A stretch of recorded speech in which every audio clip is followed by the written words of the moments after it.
سورۃ التحریم قرآن کریم کی 66 سورہ ہے جو مدنی دور میں نازل ہوئی۔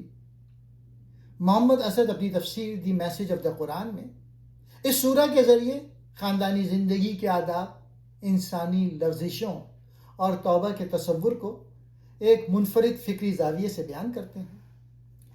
حلال کو حرام کرنے کی ممانعت۔ سورہ کا آغاز نبی کریم کے ایک ذاتی واقعے سے ہوتا ہے جس میں آپ صلی اللہ علیہ وآلہ وسلم نے اپنی ازواج کی خوشنودی کے لیے ایک حلال چیز کو اپنے اوپر حرام کر لیا۔ محمد اسد اس کی وضاحت کرتے ہوئے کہتے ہیں کہ کوئی بھی انسان، یہاں تک کہ نبی بھی، اللہ کی دی ہوئی کسی چیز کو اپنے اوپر یا دوسروں پر حرام کرنے کا اختیار نہیں رکھتا۔ دین میں خود ساختہ پابندیاں لگانا تقوی نہیں ہے، بلکہ اصل تقوی اللہ کی حدود کے اندر رہنا ہے۔ دوسرا نقطہ، خاندانی راز اور اعتماد۔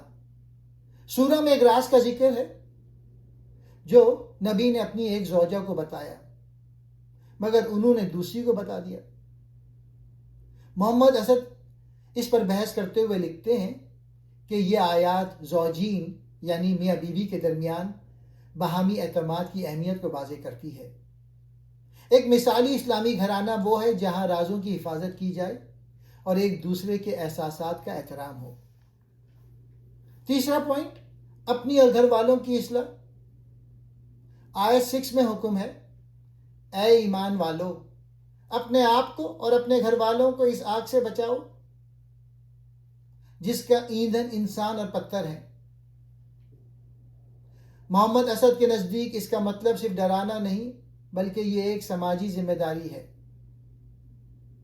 انسان صرف اپنی نجات کا ذمہ دار نہیں بلکہ اسے اپنے زیر اثر لوگوں کی اخلاقی تربیت بھی کرنی چاہیے تاکہ وہ معاشرے کے لیے ایندھن یا تباہی کا سبب نہ بنے۔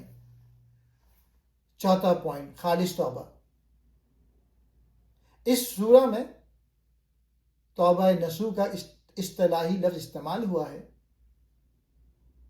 محمد اسد اس کی تشریح میں لکھتے ہیں کہ یہ ایک ایسی توبہ ہے جو انسان کے ارادے کو بدل دے۔ یہ محض لفظی معافی نہیں بلکہ اپنے عمل کی اصلاح اور دوبارہ اس غلطی کی طرف نہ لوٹنے کا پکا عہد ہے۔ پانچواں پوائنٹ، رشتوں پر عمل کی فوقیت، 4 خواتین کی مثالیں۔ سورہ کے آخر میں محمد اسد ان 4 مثالوں پر گہری روشنی ڈالتے ہیں جو قیامت تک کے لیے ایک عالمگیر اصول پیش کرتی ہے۔ نوح علیہ السلام اور لوط علیہ السلام کی بیویاں۔ یہ مثال بتاتی ہے کہ محض کسی نبی کی زوجیت یا کسی مقدس رشتے میں ہونا انسان کو نجات نہیں دلا سکتا اگر اس کے اپنے اعمال ٹھیک نہ ہوں۔ فرعون کی بیوی آسیہ۔ یہ اس بات کی دلیل ہے کہ ایک بدترین ماحول یعنی کفر کے گھر میں بھی رہ کر بھی انسان اپنی روح کو پاک رکھ سکتا ہے اور اللہ کا قرب پا سکتا ہے۔ حضرت مریم، یہ مکمل اطاعت اور اللہ کے کلمات کی تصدیق کی علامت ہے۔